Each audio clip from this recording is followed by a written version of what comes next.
Investor, educator, and author Robert Kiyosaki has changed millions of lives all over the world. His book, Rich Dad, Poor Dad, has been on the New York Times bestseller list for over 5 years.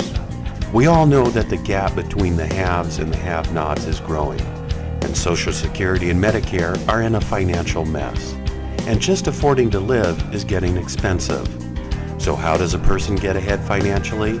The answer is raising your financial IQ and having your money work for you. Here's Robert Kiyosaki with Rich Dad's Teach to Be Rich.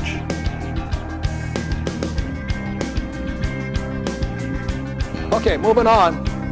How many people have ever heard these words? Repeat after me. Save money, get out of debt, invest for long term, diversify. Okay, this is good advice if you have very little financial education, but it's terrible advice if you're financially educated. So let me explain how I came up, where I heard this is that I was watching this very popular morning program that goes all the way across the U.S., and they have the very good-looking couple, you know, the host and hostess, and they're saying, okay, it's the start of the year, and this time we're going to have the financial expert of planet Earth come in and give us financial advice for the new year. So, welcome, so-and-so, financial advisor, and everybody's in the hand, all this, you know. So this guy pops out, and this is 1999, and he goes, okay, ladies and gentlemen, my financial advice for the new year is work hard. Save money, get out of debt, invest for long term, diversify. And the young host and hostess go, oh, that's such brilliant advice. Big hand, big hand, big hand, big hand. So the next year they invite him back again, and again Freddie Financial comes popping back up there and says, what's your advice for the new year? And he says, I advise people to work hard.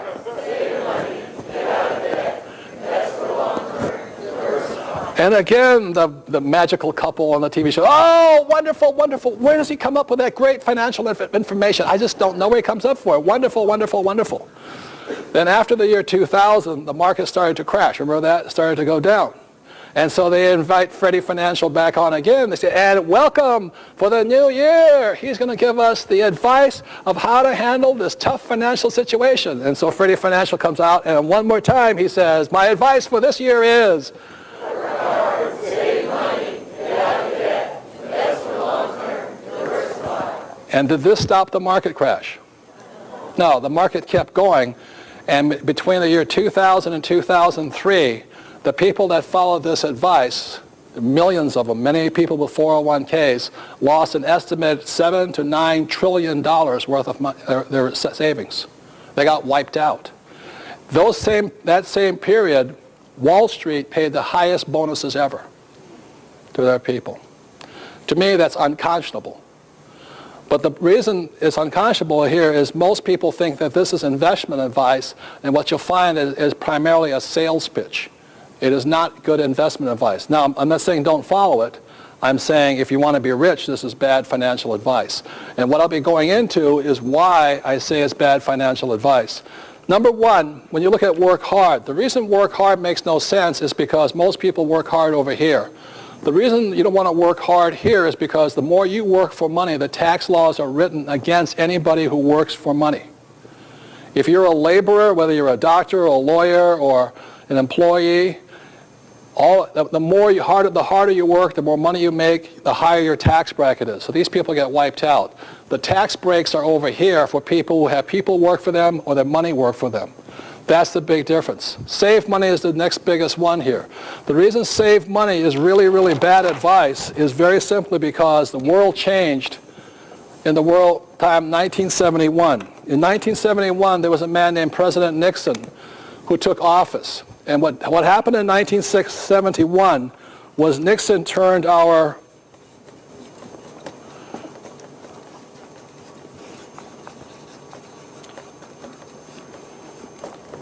money into currency. So after 1971, we're no longer saving money. After 1971, we started saving a currency. And the problem with a currency is just printed by the government. It's called fiat currency.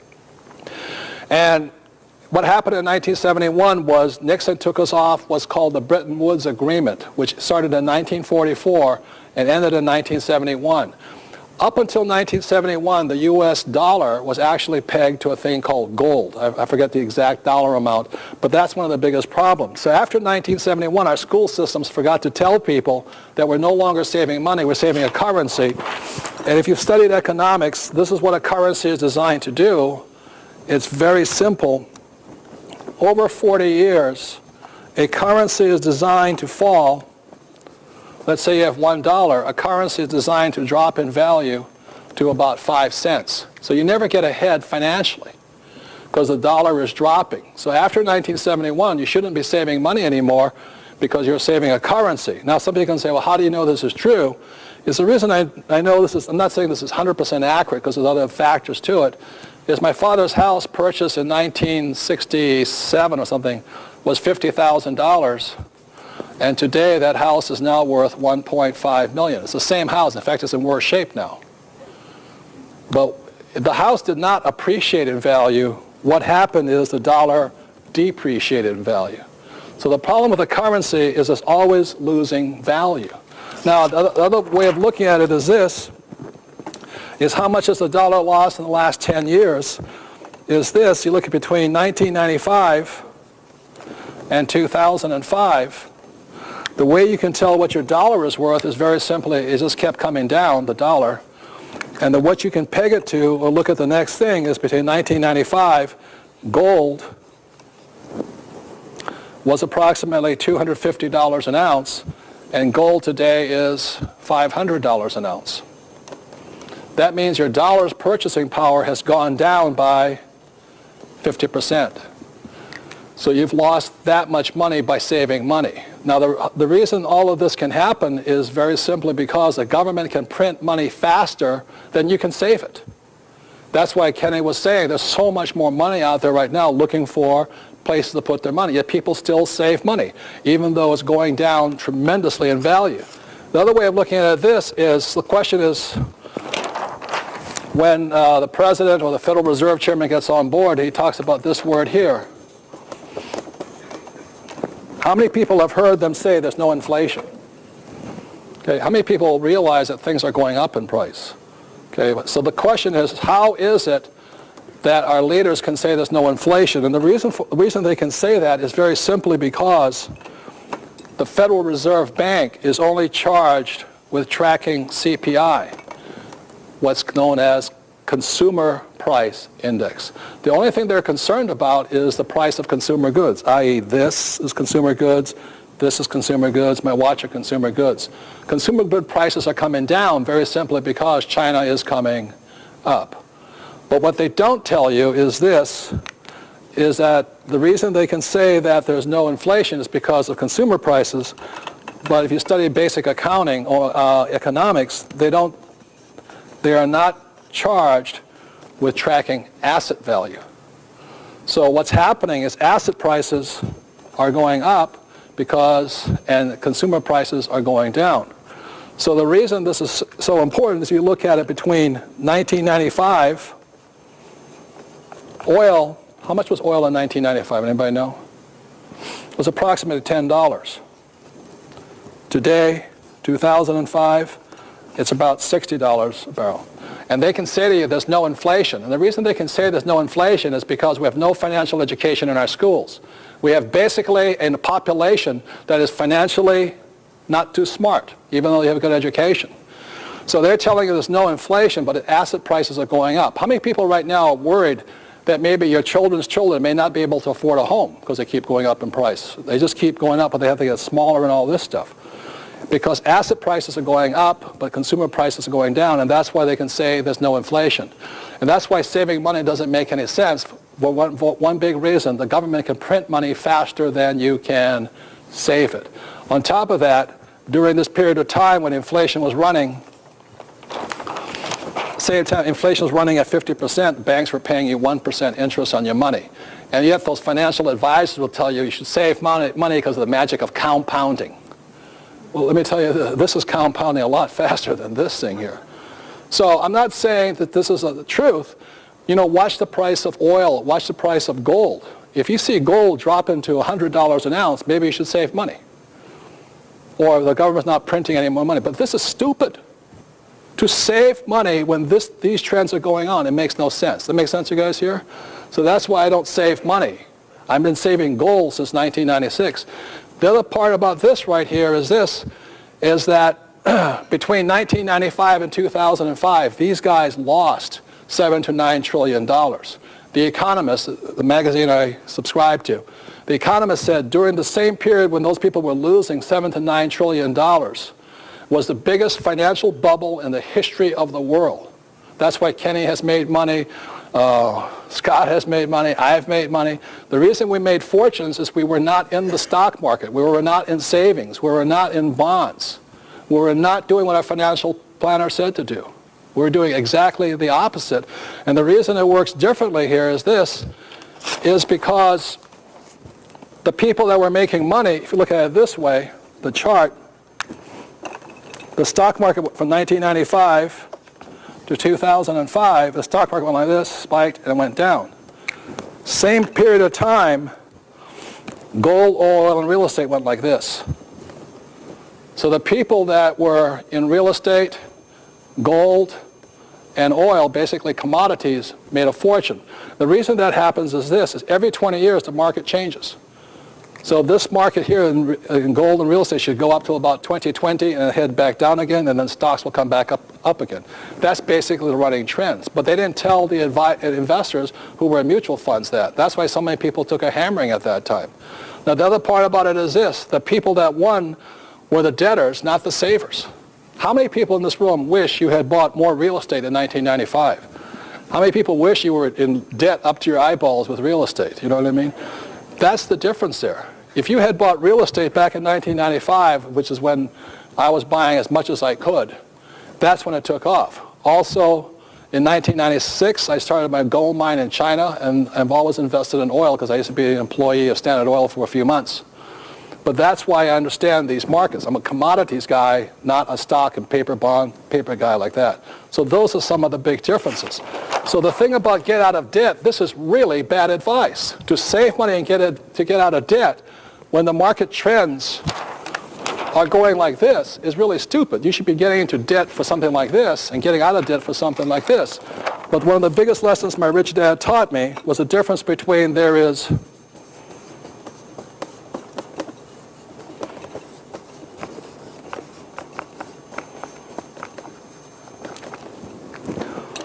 good debt versus what?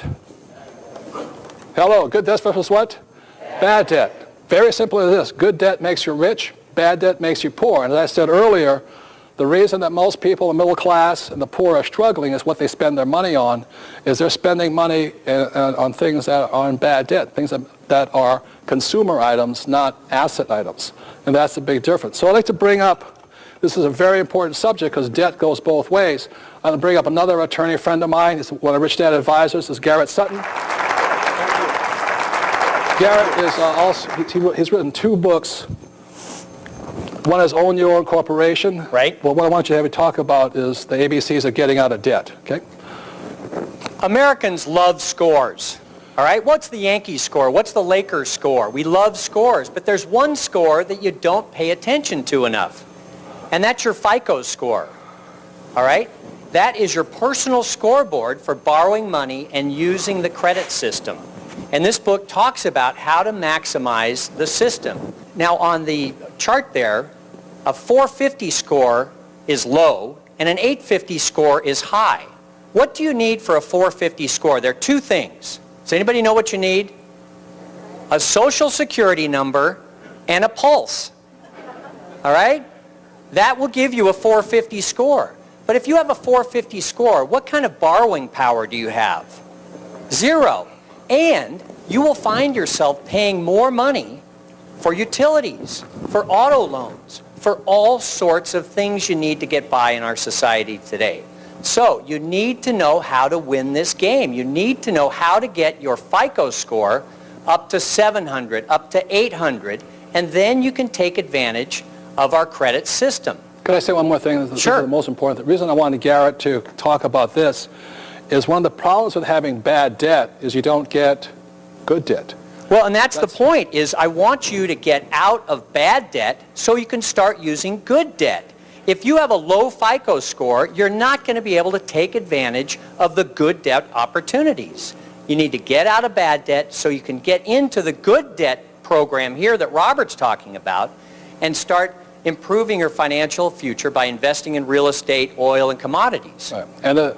And the biggest problem with people with bad debt is that they think that by borrowing money in this real estate market is the way to get out of it, and they just make the matters worse.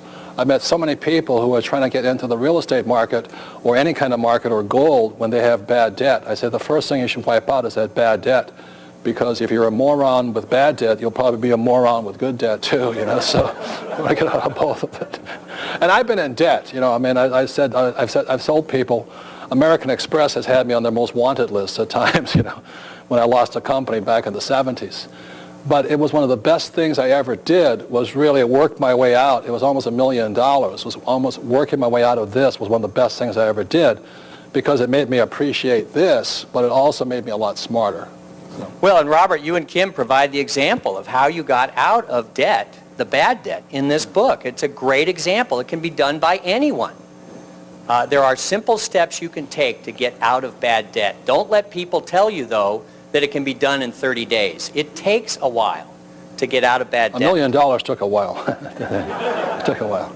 So the point is that you're going to use these strategies to get out of bad debt so you can take advantage of the good debt opportunities that are out there. Kenny, Scott, they both mentioned there is money out there. There are people willing to invest in good projects. Take advantage of that. Get out of bad debt, start using good debt. Thank you. Big hand for Garrett, please. Thank you.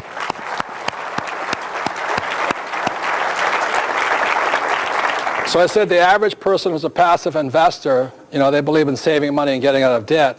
The next one is invest for the long term. And the reason I think that's really silly is very simply because as a passive investor, you don't know what long term means. But as an active investor, I need to know the difference between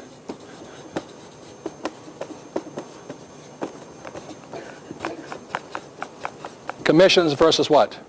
Fees. And the difference here is this, is when I buy a piece of real estate, I may pay a 6% commission.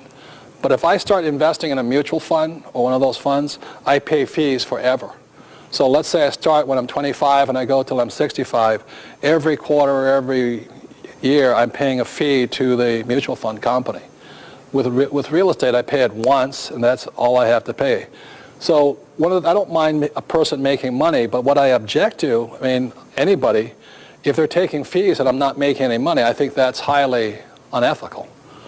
You know, at least with my real estate commissions, I have some control over that. Does that make sense, you guys here?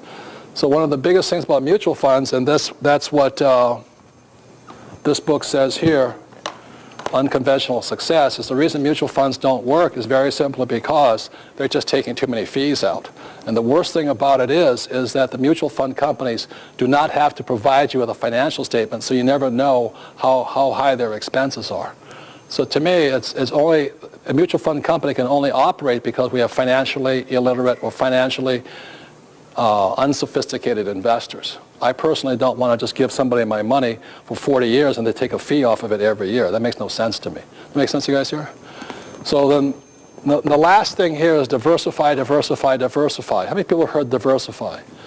Good. Diversify, there's another word for it, it's called diversify, you know? And rather than take my word for it, because I don't diversify, I selectively look hard until I find one great investment. And when I find that great investment, I strike on it. But I will not just buy a whole bunch of junk. But don't take my word for it again. Listen to what Warren Buffett says about the word diversify or diversify. He says, diversification is protection against ignorance. It makes little sense for those that know what they are doing.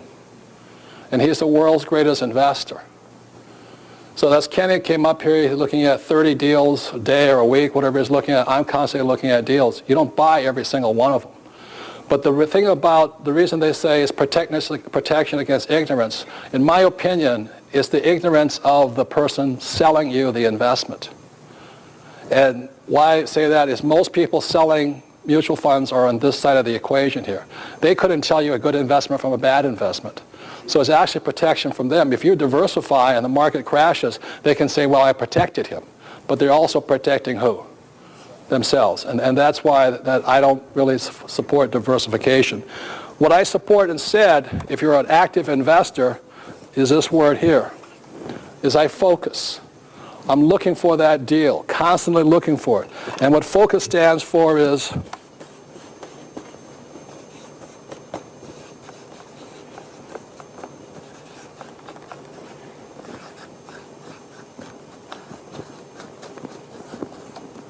follow one course until successful. And what I mean by that is there's several things. Is I look and look and look until I find what I want. But also when I was learning how to be a real estate investor, I stayed with it, stayed with it, stayed with it, stayed with it until I was pretty good at it. And then I moved on to some other kind of investment. I don't diversify. The problem with diversification is this, is if the market crashes and you get wiped out in your 401k, your retirement plan, your financial planner will not give you a money-back guarantee. So let's say it crashes when you're 55 years old. By diversifying or following this advice, you're not any smarter than when you started. You have no experience, so you cannot recover. Does that make sense to you guys here?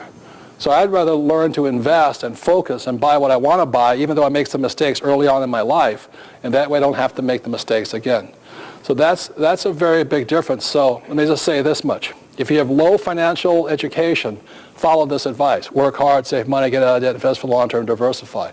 This is great advice for passive investors who just turn their money over to somebody they hope is smarter than they are. But if you want to be an active investor, then you focus, you follow one course until successful. So just say it one more time, as I did real estate for a long time, and then over here on the fast track of the cash flow game, I started doing IPOs, I started funding companies. I just kept practicing, but I stayed with it until I was successful.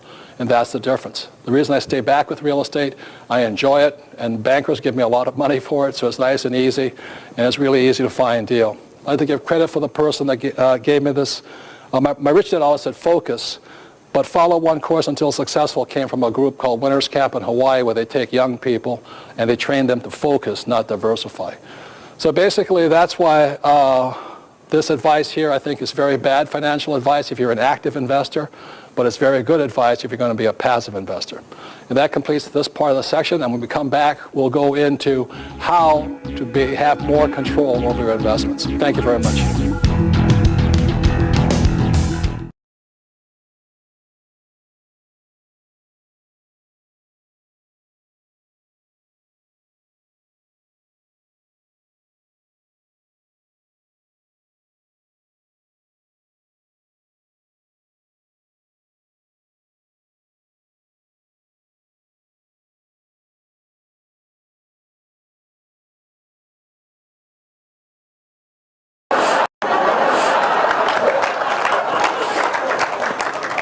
You know, I flunked out of school because I couldn't spell, and I tried this on the teacher. I said, it's a very uncreative person that cannot spell a word 3 or 4 different ways, you know. They still gave me an F, you know.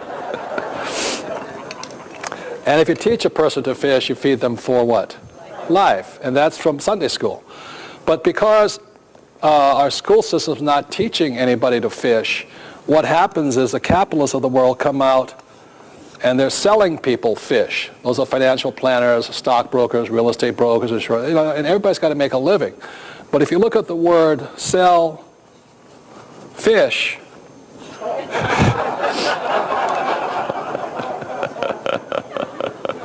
it spells selfish, you know what I mean? And that's my whole complaint, is because exactly as Scott was saying, is that people will come up and they'll only sell you what they make a commission on. And most of them are not investors, they're just commission salespeople or commission employees. And that's why we have so many people who are believing in saving money, getting out of debt, investing for long-term, and diversifying, because they're really sales pitches. And the last thing I want to say is this, is that, you know, there's a lot of people who believe in giving people fish, and these are the socialists of life. There's nothing wrong with being a socialist. I can't spell that either. But my rich dad said it was the Robin Hood theory of finance. You know, take from the rich and give to the what? Poor. As my rich dad said, the problem with giving poor people money is it just manufactures more poor people. You know, from the president on down, they all expect somebody to give them money all the time. So he says the problem with being Robin Hood, take from the rich and give from the poor, is Robin Hood's still a crook. You know, and a lot of people think he's a nice guy and all this, but he was still a thief, stealing for people. So what the Rich Dad Company does is we don't sell investments, but we do our best to teach people to fish. And then you can do it any way you want. So that's what this whole Teach to Be Rich program is about and all this. So with that, one of the questions I'm always asked is, how do I get started? You know, how do I stop being a passive investor, and how do I become an active investor? And since I don't sell stocks or anything, I do sell education. That's why I created this cash flow board game. And I'll quickly go over it really quickly. I designed this cash flow board game. Here is the rat race. And people in the rat race, this is what you go to school to. You know, go to school to get a job, and one of them is rat race. People go inside here, and they buy stocks, bonds, and mutual funds, and they buy a big house. What the rich invest in is out here called the fast track. This was 1933. It was created by the fast track was actually created by a man named Joseph Kennedy, who was the father of President John Kennedy. And the fast track said you had to be a multi-millionaire to invest out here. So the best investments are found out here, and the worst investments are in here, stocks, bonds, savings, and all that. The key is to get out of the rat race onto the fast track is you had to understand a financial statement. And that's what the cash flow game teaches. So one of the keys of getting from the rat race to the fast track is, in many ways, this is the financial statement from the cash flow board game. And it is the only game in the world that teaches people the fundamentals of accounting: income, expense, assets, liability, and the statement of cash flow. And so that's what this game was designed to do, so that you would have the skill to be able to be an investor on the fast track. And we'll go into why this document here is so important at the end of the program here. But that's why we created this board game. It's not an easy game. I recommend, you know, you take about 4 hours to play it once. Then you play it about 4 different times. And then if you really want to get good, is you start teaching people, like, you know, 10 other people. The more you teach, the more you learn. And that's why the game was created. So it's basically, this is what my rich dad taught me years ago, so that you can teach yourself and teach others. And in my opinion, this is one of the ways we can minimize that huge transfer of wealth with so many poor people inside a great country that's going broke. So when people ask me, how do I get started, this is how I recommend you get started. And this is, here we have 4 people who've played my cash flow game and all this, but this is what it looks like. It looks like a Monopoly game. And there's a ritual I recommend to maximize your learning. So before you get started going in to start investing your hard-earned money, I recommend you start playing with paper money or fake money first, because it's a lot safer with, you know, play money. So what I recommend before you start the game is what you start by saying is, let's say you don't know the people, you introduce yourself and you say such things as, you know, what my family taught me about, what I learned at home about money, stuff like this. Would you start that? What's your name? My name is Anissa. Anissa. We just start with that. That's a little ritual we have. See? My name is Anissa, and what I learned about money at home is that money is very private, and it's not something that you want to discuss with anyone, even the professionals and other people that might help you grow it. How many people have heard that at home? Good. Thank you. Very good. Next. Hi, Robert. My name is Ron, and the thing I learned growing up is money does not grow on trees. Therefore, you should protect it. Okay, thank you. My name is Linda Taylor, and what I was taught was basically money doesn't grow on trees. Parents aren't made of money, so you can't afford certain things, so don't ask for it. How many people were taught that you couldn't afford everything you wanted and stuff like that? Okay, thank you. My name is John, and one of the things I learned from my grandparents who lived through the Depression was that you could count on pensions and you could count on Social Security. How many people ever heard the same thing at your homes too? Good, thank you. That was my home, because my parents went through the Depression. So let's say you play the game. It takes about 4 hours. I recommend you don't drink, you know, because or do other strange hallucinogenics and things like this, because this is not so much about fun. It is a fun game, but it's really to enhance your learning and your financial IQ here. So once the game is over, take about 4 hours. Then I ask you to complete the game by saying something such as, what I learned from this game is tonight, or when I played it, or how this applies to my life is. So the game has to affect some part of your life now. So it is this ritual, and every time you play it, you go through that same ritual. You'll find out something new your parents told you, but at the end of the game, you'll find it actually does affect your life. If it doesn't affect your life, it's just entertainment. If it does affect your life, it's education. So, and these people have already played the game, so would you mind sharing how the game has affected your life? Sure. One of the things that I learned is start with the small deals first before you go into the big deals, because it will help you get over your fear of investing at all. That's a very good lesson, because something I'll go into is a lot of times we have, especially men, you know, that they think investing is something of a ego trip or something. So on the game board you have small deals and you have big deals, and the men naturally go for the big deals.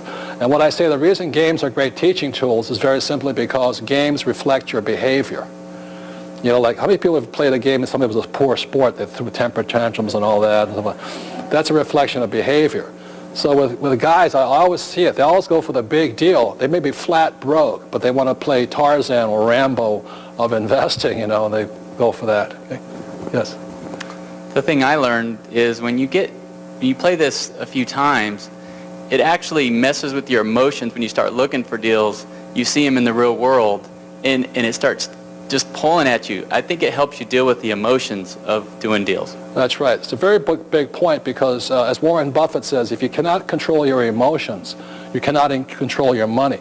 And so one of the main reasons people are not financially well off is they let their emotions either get to them. You're like, oh, I just got to have that dress, you know, or I just got to have that new car. Or a lot of times for parents, the child will come up to you and say, oh, you know, I got to have this. And the parents emotionally, you know, give to their kids and all that. So as Buffett says, if you cannot control your emotions in this game, you cannot control it in the real world. So that's a very good life lesson there.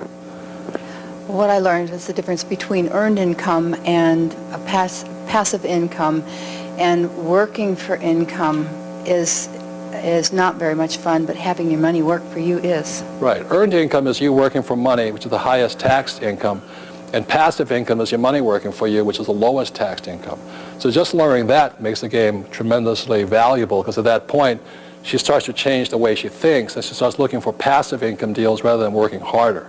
As I said, one of the reasons of working harder is tough is because the more you work, the higher tax bracket you go into. If your money's working for you, you can pay zero taxes legally. And I do emphasize the word legally, you know, because you don't want to go to jail, because it's easier to make money outside of jail than inside of jail. What's you learned from playing this game? The biggest thing that I learned is that you have to invest for cash flow, because without that you'll never get out of the rat race, you'll never win the game. That's a very good one. The difference between cash flow versus capital gains. Both are important. And if you're a very successful active investor, you'll invest for both of them. But most people are investing for one or the other. So that's how you start the game by saying what your family taught you, and you end the game with what you learned, and that's what makes the game valuable. A big hand for these people here. Thank you.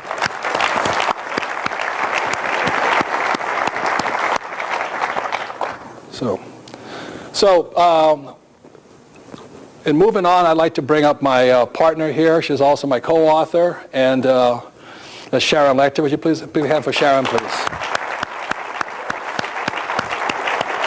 Now, I want to give credit where credit's due. Is when I turned Rich Dad, Poor Dad over to her, it was about 350 pages of swear words. And Sharon is the A student and I am the F student. Okay, so that's why we work as a great partnership here. But she took Rich Dad, Poor Dad and cut it down to under 200 pages and it made it an international bestseller. So I did write the book. Sharon did have to clean it up quite a bit, you know, because I am a former Marine. I don't speak with the kindness of language. But the reason I wanted Sharon to speak at this point here is because, as I said to some of you, I really did not like school. You know, I was a C, D, and F student, where Sharon was the A student. And during school, I always sat next to people like Sharon. And nothing's changed now that I'm an adult, you know what I mean? Because I always sat next to the A student so I could, you know, get past my tests. So would you mind talking about why you're happy with this product here, you know, Teach to be Rich, and Absolutely. Education important? And Robert's right. You know, he was disenfranchised as a child, and I, guilty as charged, I was a straight A student. I was a neurotic straight A student. And I am now a recovering A student. So if any of you would like to join my club. But my passion came not from my experience at school, because I was one of the few that could excel in that environment. Don't know why. But I have 3 children with Michael, and all 3 of them struggled in that school system. So how many of you are parents? How many of you had parents? Thank you, thank you. Like 100% participation. I saw my children lose their interest in learning. How many of you can agree with that? Okay. Our world has changed. We as parents have changed. Our school system has not changed. And I get very emotional about that because that is my passion. And we've built this company to give an alternative, not only to you, but to you as parents, as grandparents, as aunts and uncles, to help change the future of our children. Because if they stay in school, they will not get financial education unless you provide it to them. We have a lot of initiatives that are starting, and there are some wonderful teachers out there, teachers that are seeking this information, but not enough. And as parents, we didn't do what we needed to with our children, and I want to make sure the information is there for you as parents to provide a valid future for your kids. And this is really, as we talked earlier, is a new era for Rich Dad. Because it's not just about you making money. It's about you not only learning how to bring financial freedom to yourself, but also how you can bring that financial freedom to others. And we talk about team sport. As a straight A student, you did not want to make a mistake. How many of you can relate to that? The fear of failure. Even if I made it, I wouldn't admit it. How many of you are guilty of that? You know, I'll find an excuse and justify it any way I can because I want to be right. That was pounded into me. But I also learned in school that you had to go it alone. How many of you know that feeling? You have to do it by yourself. That's what we teach our children. However, I was the popular kid at test time. I had a lot of friends the few days before tests, and it's the group, it's that the advisors, being able to work together. And this information helps you, gives you the type of education that you've heard today from Robert, and you're going to continue hearing it, about why straight A students aren't all rich.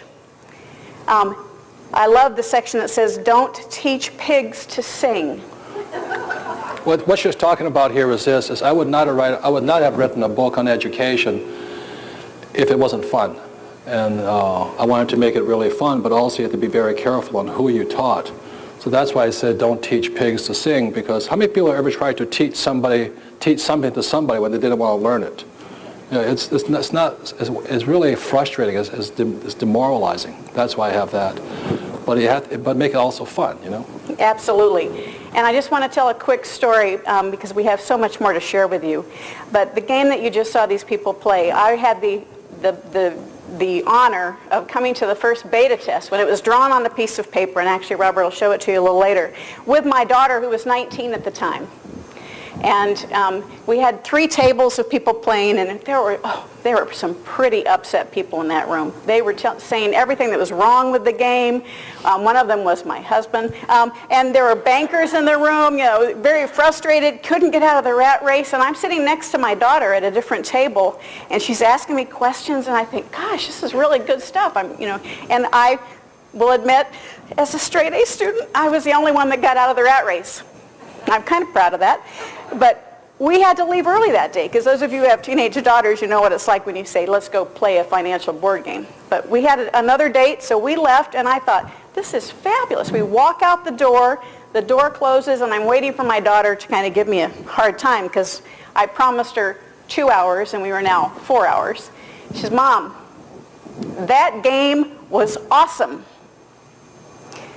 That game, I learned more in the last 3 hours than I have in the last 3 years of high school.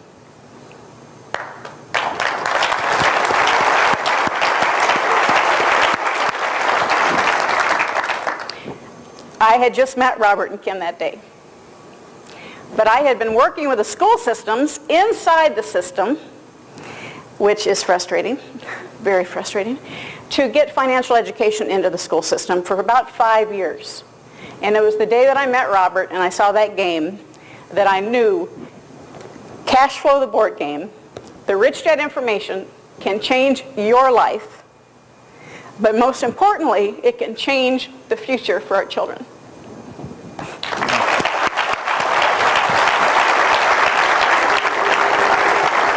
So some of the other titles in education, I've been teaching since 1980 professionally. It's over 25 years. But you don't teach pigs to sing, why A students don't become rich. You know, Sharon didn't like that chapter that much, but anyway. It was really tough. The other one is why you cannot teach poor people to be rich. And there's so many people want to save the poor, but you know, if they don't want to learn, you can't teach them anything. So that's unfortunate. And the last one is how to increase your financial intelligence. And the last one beyond that is finding your financial genius. So that's what this book is about. It's not traditional education, I want to promise you that. It's about making learning fun and exciting and beneficial to real life. So Sharon has her pet project is, when you look at the cash flow board game over here, one thing talks about charity, the need to give back. And the Rich Dad company practices what it preaches. You want to talk about Rich Kid, Smart Kid? Absolutely. In everything we do, in everything that Robert teaches, Rich Dad message is, the more you give, the more you receive. So from the beginning of time when we started this company, all of our products discuss the importance of charity. And as a company, we have developed a website called richkidsmartkid.com. And it came from, if I can take a moment and tell the story, we came out with a Cash Flow for Children, Cash Flow for Kids board game about 5 years ago. We live here in Arizona. We went to the superintendent of education and said, we would like to donate Cash Flow for Kid board games for every elementary school in the state of Arizona. These games, this is the board game, and this is the electronic version of it. You can play over the web. And we were in the office of the superintendent of education for the state of Arizona, Robert and I, just like this, and she said to us, it's too much trouble. Both of us went, but you know, all things happen for a reason. It made me so mad. It made me so mad. I said, okay, how can we get around the institution of education? It's not the teachers, it's the institution. Yeah, and as my father being a teacher, the reason they cannot teach this stuff is very simply because the government dictates what is taught to the kids. The teachers have no power over that. So that's when Sharon and I walked out, and I kind of smiled and said, see why I don't like school? You know, she goes, yeah. But a big reason then was, we're not blaming the teachers, it is the system. Does that make sense, you guys here? And the teachers have no power over what's to be taught. The government dictates that. Okay. So we took that no and the anger that we had and said, how can we still accomplish what we want to accomplish? We created richkidsmartkid.com, which is a website with financial education, totally with curriculum from kindergarten through 12th grade. It is available to schools around the world and to you as parents around the world. And it is for free. There is no charge. Through that website, if you are a school, you can also get a downloadable version of the Cash Flow for Kids board game for free. Again, anywhere in the world.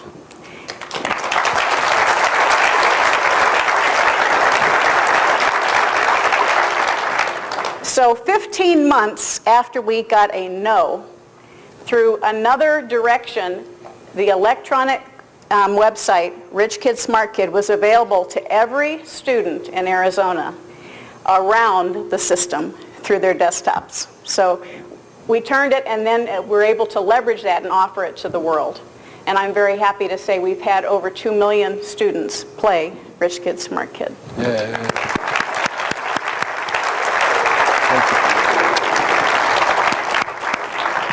So that's the piece on education. Like I said, I would not have written a book, Teach to be Rich, if it was going to be boring like school. Let's make it fun and exciting and all this. So when we come back, we'll go into how to be an active investor and take control of your investments. So thank you very much, and we'll be back in a few minutes.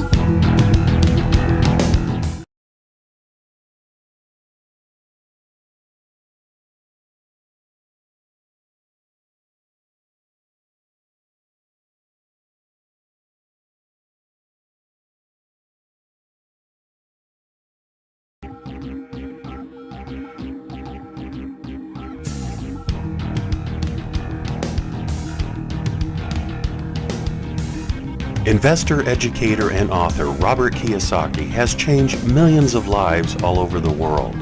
His book, Rich Dad, Poor Dad, has been on the New York Times bestseller list for over 5 years. We all know that the gap between the haves and the have-nots is growing, and Social Security and Medicare are in a financial mess.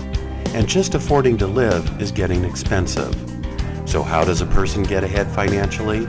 The answer is raising your financial IQ and having your money work for you. Here's Robert Kiyosaki with Rich Dad's Teach to Be Rich.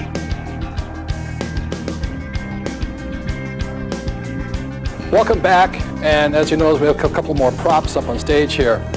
But going into it quickly is in 1974, as I said, the world changed. In 1974, employees had to become investors through the 401k and mutual funds and all that. And unfortunately, our school systems don't teach us much about finances or how to invest. And because they don't teach us much about it, most people think investing is risky. And what they fail to understand that risk is, investing isn't risky, being uneducated is risky. Or my rich dad said, there's no such thing as a bad investment, there's only bad investors. Or there's no such thing as a risky investment, there's only risky investors. And the reason I say that, as a professional investor, you can ask Kenny, we're always looking for bad investments, we're not looking for good ones. Because a bad investment is where you make your money. Because that's what we do, it reduces your risk. So really what risk is this, is no control. And so if you look at the qualifications I ran up earlier in the program between a passive investor and an active investor, passive investors have no control. That's why they think investing is risky. And the riskiest of all investments are, again, savings, stocks, bonds, and mutual funds, because you have no control over them. So to understand this better, we're going to use the example of learning how to drive a car. How many people realize that there is some risk in driving a car? But how many people still drive a car every day? Right.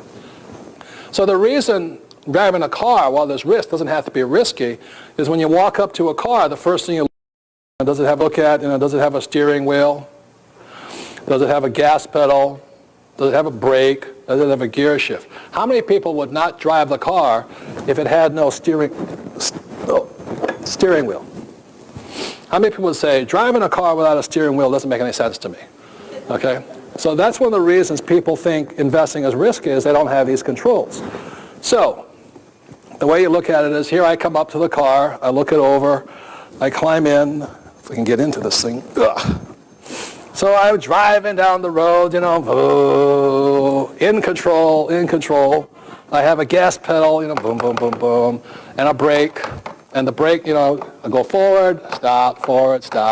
How many people have ever driven a car without brakes? How many of you found it an exciting experience? I have. Like this. And you have a gear shift over here because it's go forward or you go back. And all of these things give you control.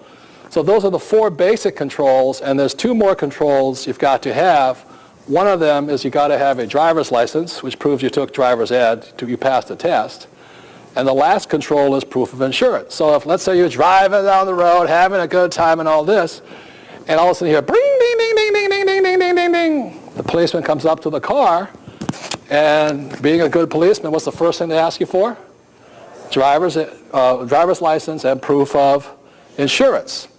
So those are the 6 basic controls you got to have. Now what happens to most people, because they don't have education, or in their investments, they're driving down the road, in mutual funds, and there's no brakes, there's no...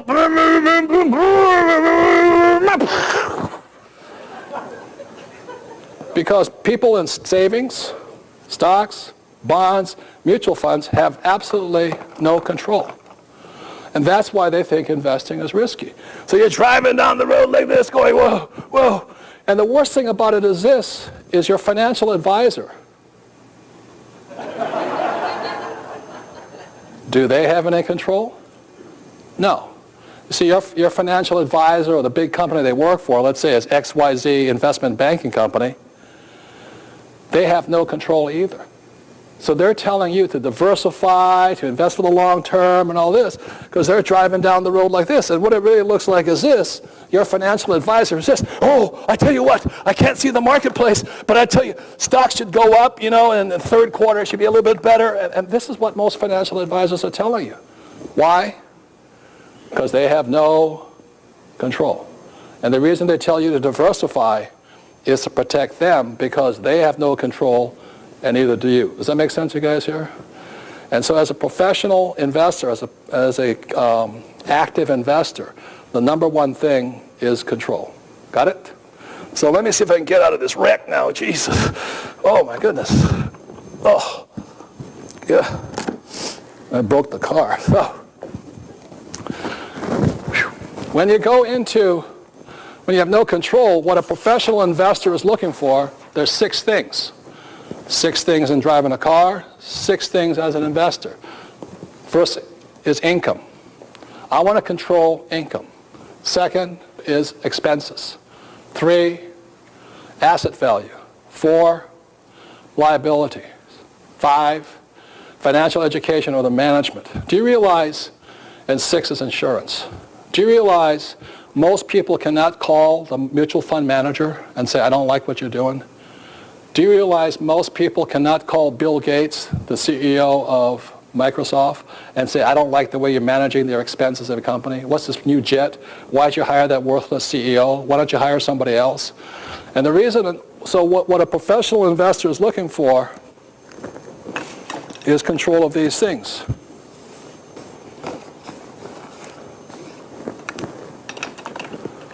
Number 1, income. 2, expenses. 3, asset value. 4, liability or debt. And you surround this whole thing is you want good financial education, or you want management, and you want insurance here. Those are the 6 basic controls as an investor. Let me give you an example.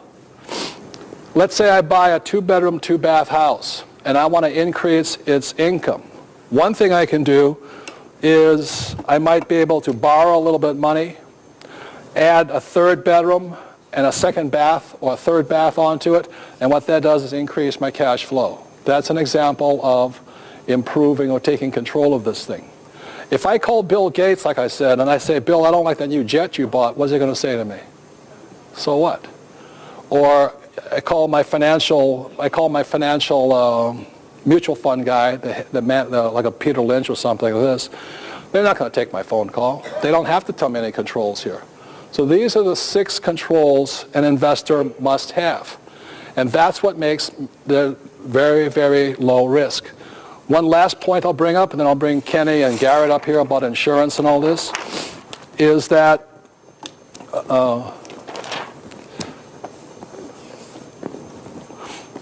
let's say this is 10 acres of land.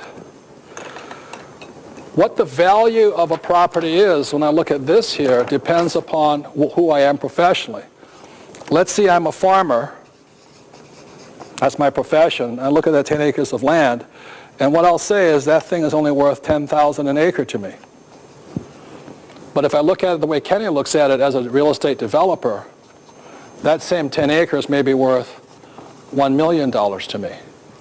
And that's what I mean by control, is that by looking at it from different points of view, that's how I make my money. So that's the same way when I saw those 10 acres in Bisbee, Arizona, they wanted $100,000 for it. And I said, what's the thing worth? It's not worth much as land, but it's worth $1.5 million as a manufactured housing type of thing. So this is how I have control. And that's, as an active investor, is what I'm going for. If I don't have controls of these things, I don't invest. So with that, Kenny, you want to come up here and then talk about, as a professional investor, what you look for and what controls you want. That's a big hand for Kenny here. Thank you. Well, I think Robert touched on it a little bit. The first thing that we look for are problems, to be quite honest. We look for people who are poor managers or people who aren't seeing opportunities that we might see just through our day-to-day financial education.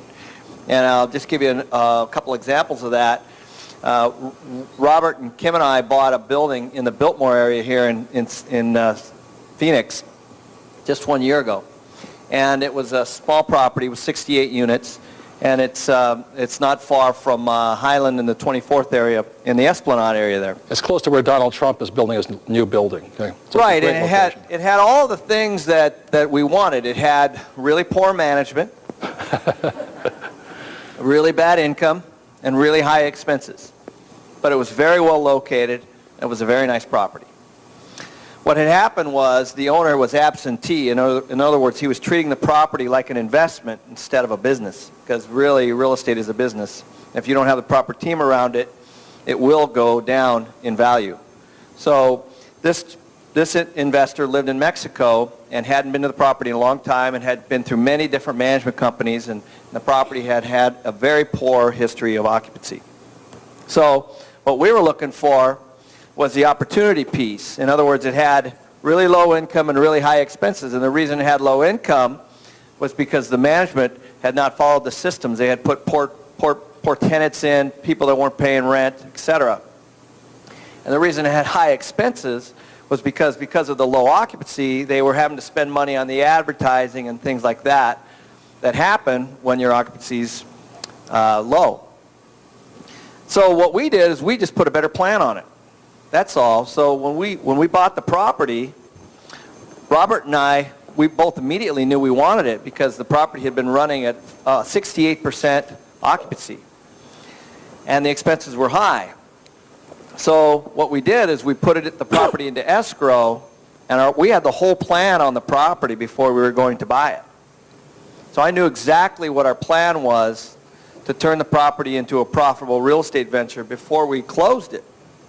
And I knew everything about it through the process of which is called due diligence, which to me is one of the most important things that you can do before you buy any piece of property. And this is Kenny's product that he did with me, and I think if you're going to be a professional investor, I think this is essential for your library.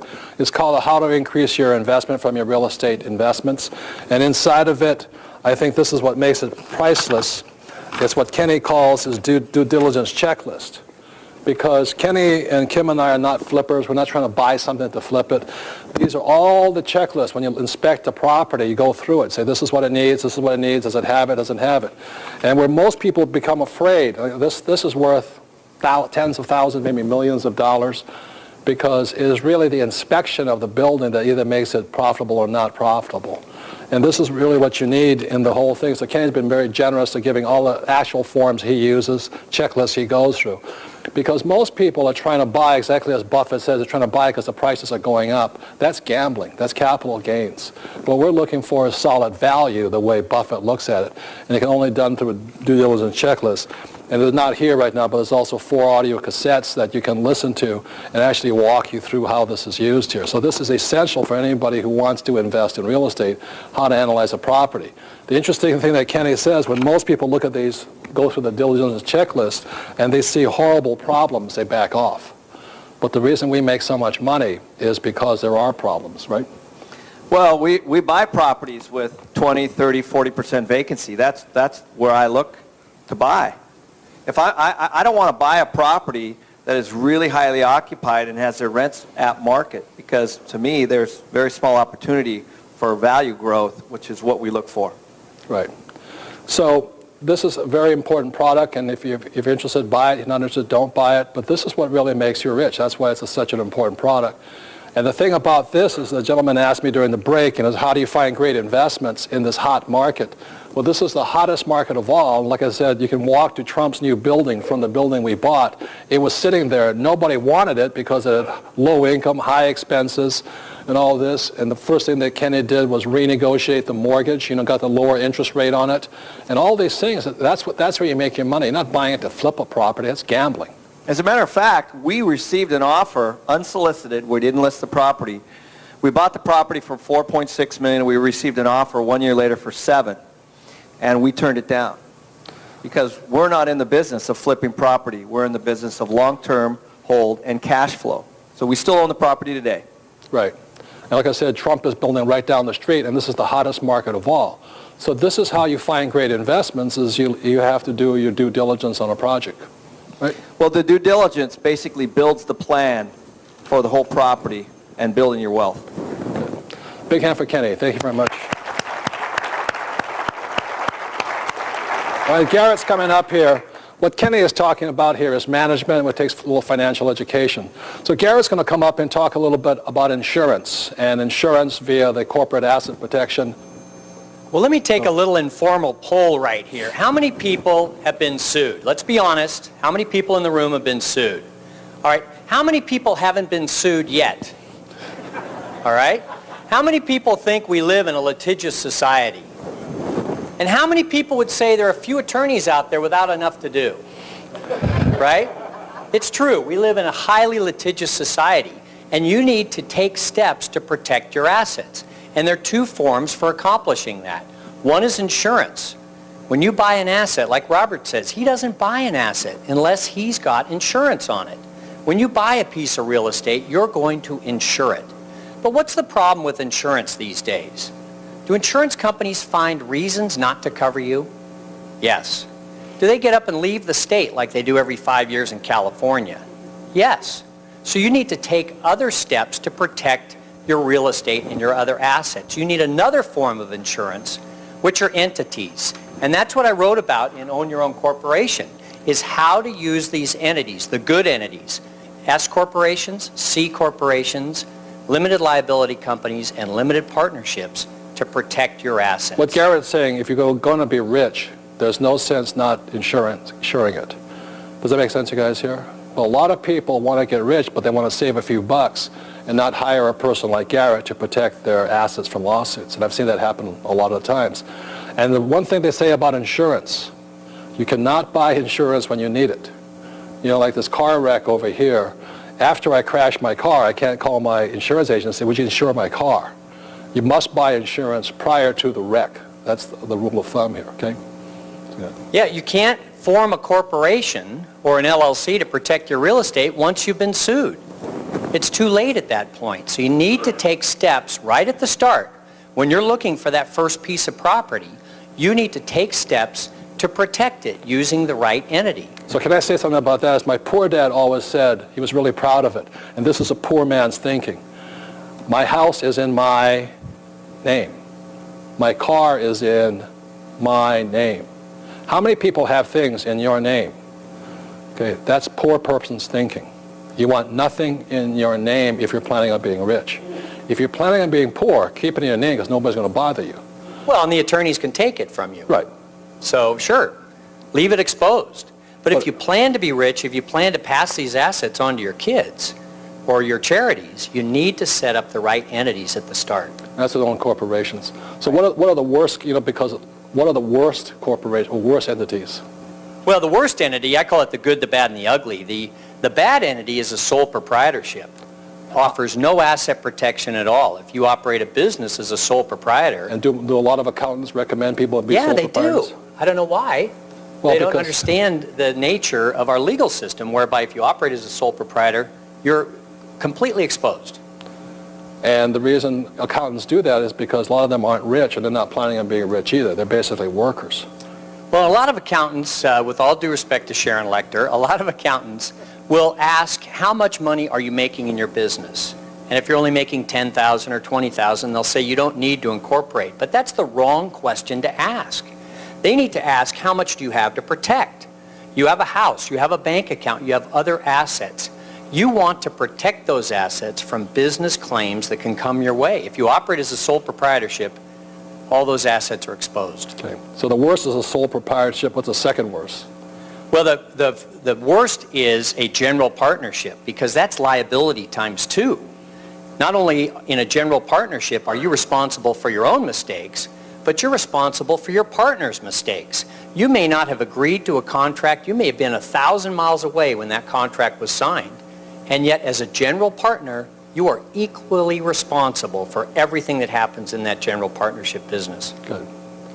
So how much does it cost me to employ you to write me well, first of all, why do you recommend Nevada and Wyoming?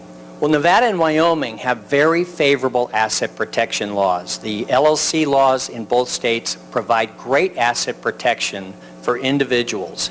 And it's explained in the book, but basically it's the charging order procedure that gives you a great deal of protection, as well in Nevada and Wyoming, there's no state tax, they offer a great deal of privacy, and there's no information sharing with the IRS, which can be of benefit to some people.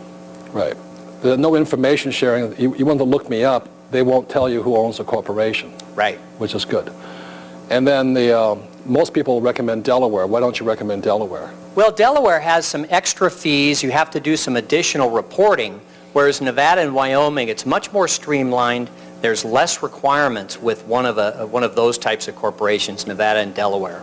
Delaware is great for the Fortune 500 company that wants a body of corporate law, a well-established court system. But for the majority of people who are protecting their assets, they're going to use Nevada or Wyoming. And so how much does it cost to hire a great attorney like you to set up a, let's say, an LLC for me? Well, Robert, that's one of the things that's interesting. This is not expensive. It is only $695 plus the state filing fees to set up a corporation anywhere in the U.S. So it's not expensive. If you go to an attorney and they say it's going to be $2,000 to $5,000 to set up an entity, shop elsewhere, because it's not expensive. You can do this and consider it like insurance. It's just a payment you'll make, a low annual payment to make to protect your assets. And the other question is this, is that you have to update it every year, or you have to have a meeting every year. How much does that cost to do that? Well, we charge a flat fee of $150 to prepare the minutes. You can do it yourself. The problem is a lot of people don't. So for $150 a year, your corporate books are kept in shape, and you're not going to have a problem with someone trying to pierce the corporate veil and go after your personal assets. So after this, let's say $700, it costs you $150 after that. That's really, really good insurance, because as Garrett says, you can't buy insurance after you're sued. And they can come and take everything you want after that. So my wife and I have multiple S and LLCs and Cs. You've done a good job. Yeah, they can hit one, they can't take it all, which is what we want. And without mentioning names, is the last thing, is there's somebody peddling something that you think is really wacko? Well, there's a fellow out there that's peddling limited partnerships as the be-all, end-all, and he gives 100% guarantee of asset protection. And in all good conscience, you cannot make a 100% guarantee on this. Yes, you can protect yourself. Yes, you can be better off using a corporation or an LLC than by going it alone. But no one can give 100% asset protection guarantee. So, anyway, let's have a big hand for Garrett. I think Thank you. Thank you. And last but not least for this thing, I know it may sound like a lot to you, taking control. A lot of people say, well, I don't want to fix toilets. I don't want to do this. So you don't ever take control. On our investments, Kim and I do not fix toilets, because these hands were not made for work, you know what I mean? So anyway, with that, so I want to bring up Kim, and she wants to speak to the women and how to start. And this is, all part of how you get started. And this is my sweetheart, Kim. Let's have a big hand for her, please. And I know she didn't marry me for my money, because over 20 years ago when we met, I was flat broke because I lost another company and all this. And she was one of the few women with the beauty and the brains, but she had backbone to, to put up with all we went through to build our fortunes again. So I thank you for that. Thank you. Thank you, Robert. Robert and I just celebrated our 19th wedding anniversary. We've been together 22 years. And I did good, huh? I did good. We both did good. We both did good. But I've got to say, it definitely has not been boring. And actually, Robert talked about how much debt he was in. I didn't understand good debt or bad debt at that time, but we actually celebrated when we hit zero. We popped the champagne on that one.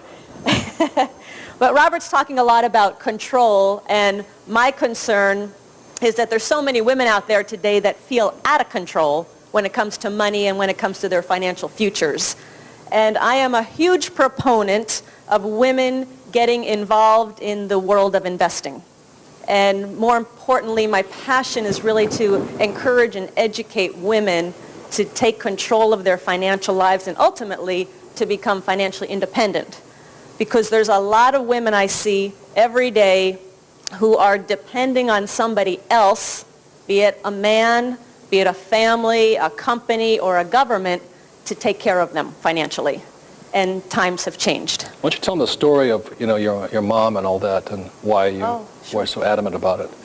Yeah, well, what drives me, what Robert's talking about, is there was an incident that happened when I was very young. And I was 14 years old, And I came home from school one day, and I walked in, and my mom and her best friend were in the dining room. And I kind of heard them talking, and I walked over there, and I could see that my mom's friend was really upset, and she was crying, and my mom kind of, signaled me to, like, just leave us alone. And so I went away, but I didn't go too far, and was listening to this conversation. And the gist of the conversation is my mom's best friend's, her husband was leaving her for a younger woman. And she was distraught, she was crying, she was upset. She's like, I can't believe this is happening. And I kept listening, and then I heard her say something that just really struck me. And my mom had asked, did you realize what was happening? And she said, my marriage has not been good for many, many years, but I stayed because at least I was taken care of financially. She said, I was too concerned that if I left, I didn't know how to take care of myself. And I was 14 years old, and I heard that, and I went, wow. I'm like, here's this woman, she's in a terrible marriage, she's miserable, yet the only reason she stays is because financially she doesn't know how to take care of herself. So at 14, I made the decision I was never going to be dependent on somebody else for my financial future. And that's why I speak out to women, because I think women today, it's no longer a luxury or just a good idea. I think it's really a necessity that we start to take control of our financial lives. Would you agree? Right. Thank you. So if I could say, because we had Kim follow Garrett, is Kim has her own corporations. We don't have a prenuptial agreement and all that, because if I horse around and it's gone, she doesn't have to worry. There's no fighting. She owns her own corporations, her own assets, her own bank account. She's gone. It's split already. And the reason we do that is just to cut this dependency stuff out. Right? We just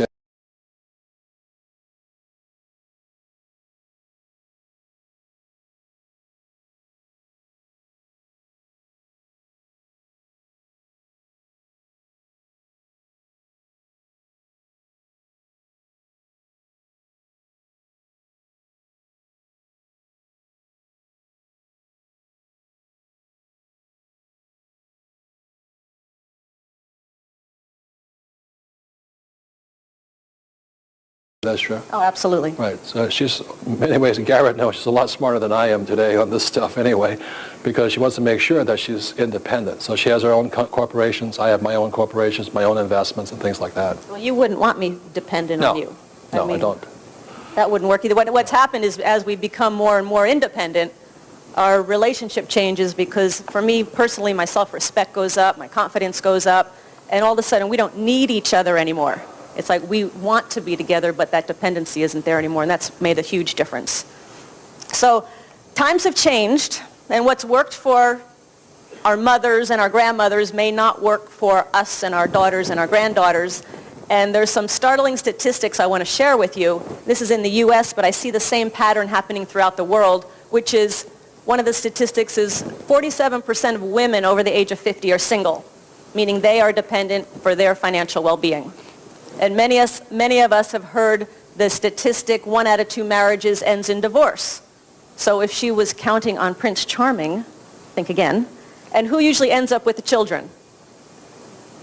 The woman. So she's now responsible for herself and her kids. The first year on average after a divorce, a woman's standard of living drops 74%. His does not. And if you're concerned about your mothers or your grandmothers, of the elderly, there's statistics all over the place, but of the elderly living in poverty, 3 out of 4 are women. And the most interesting thing is 80% of those women were not poor when their husbands were alive. So what the statistics tell me is that as women, especially as we become older, we have not been educated, we have not been prepared to take care of ourselves financially, and now more than ever it's more important to do so. And it's not rocket science, as Robert's sharing with you and the advisors will share with you. It's not rocket science. It takes some time. It takes some education. We always say start small, expect to make mistakes, and take little steps, take baby steps to get there. And I'm actually a very good example of somebody that knew absolutely nothing when it came to money and investing. And it was in 1989, Robert came to me and he said, Kim, it's time you start investing. And I didn't even know what the word meant. You know, I've seen the Wall Street Journal, that's about it. So he started to teach me what his rich dad taught him. And then I was kind of sent out on the street to go figure it out. And to make a long story short, my very first investment was a little 2-bedroom, 1-bath house in Portland, Oregon. It was $45,000. I was going to have to put $5,000 down, and it was going to give me a cash flow of $50 a month. And I was so proud of it. But I'll tell you, when Kenny talks about due diligence, I was so scared. I was terrified. What if I make a mistake? What if the tenant moves out? What if? I did due diligence 10 times more than I needed to do. I was so scared. I didn't trust myself. I didn't know what I was doing. But finally the day came to close on the property. And we're in the office of the real estate agent, and 2 things happened. One, they needed my signature, and it was really hard to get because my hand was shaking so bad. And the other problem was they couldn't pry that $5,000 check out of my hand. But I did that deal, and I went on to do more and more, and with every deal I did, I learned something new. And there's nothing more valuable than the actual experience that you get, and nobody can tell you about it until you actually get out there and do it. So today I control millions and millions of dollars worth of real estate. I keep learning every day. I keep getting more and more educated. And it all started with a little 2-bedroom, 1-bath house. It started with a little education, and it started with that first step. And just a little inside story. When Go ahead and tell. I can tell it? Okay. When Robert talked about that deal that I did where we borrowed the $8 million, he wasn't real involved in it at the time. And this time, instead of walking into a real estate agent's office, we walked into the attorney's boardroom. There were like 15 banker's boxes full of documents and paperwork. And we had everything was lined up to sign, and he looks at me and he goes, "What did you borrow? How much did you borrow? What are you doing? What is this?" And when she said $8 million, I said, "8? You're borrowing $8 million?" And so we came deciding she was calm as a cucumber, and then they passed the thing to me. I was like, $8 million? What has my wife bought here? So the rules have changed anyway. The rules have changed. And I want to say, if I can do it, I mean, I started from nothing. If I can do it, you can do it. It's not rocket science. It's just more zeros. That's about the only difference. Well, it's, as Kenny said, it's the same, whether it's Hong Kong or Phoenix or wherever, it's the same formula, just more zeros. So if we could encourage you, the reason we show this wreckage of this car here, most people think investing is risky. What is really risky is not being in control and taking bad financial advice. Does that make sense, you guys here? So thank you very much. And just one last thing I'd like to say to women, one final statistic, because I think it's very important. They always get the last word, you know what I'm saying? Which is that the statistics studies come out and said that only 20% of baby boomer women will be financially secure in retirement. That means 80% of us will not be. So I really want to thank you for being here, and thank you for listening and watching this program, because again, it's just education, and by taking those steps, you're saying, I'm going to be part of that 20% and not part of that 80%. Thank you. Thank you. No problem.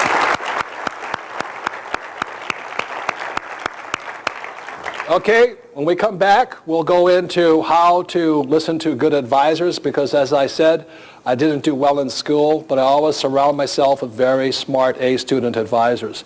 And I'll have my advisors, they'll be talking about what they do and how you find good advisors for yourself. So we'll be back in a few minutes. Thank you very much.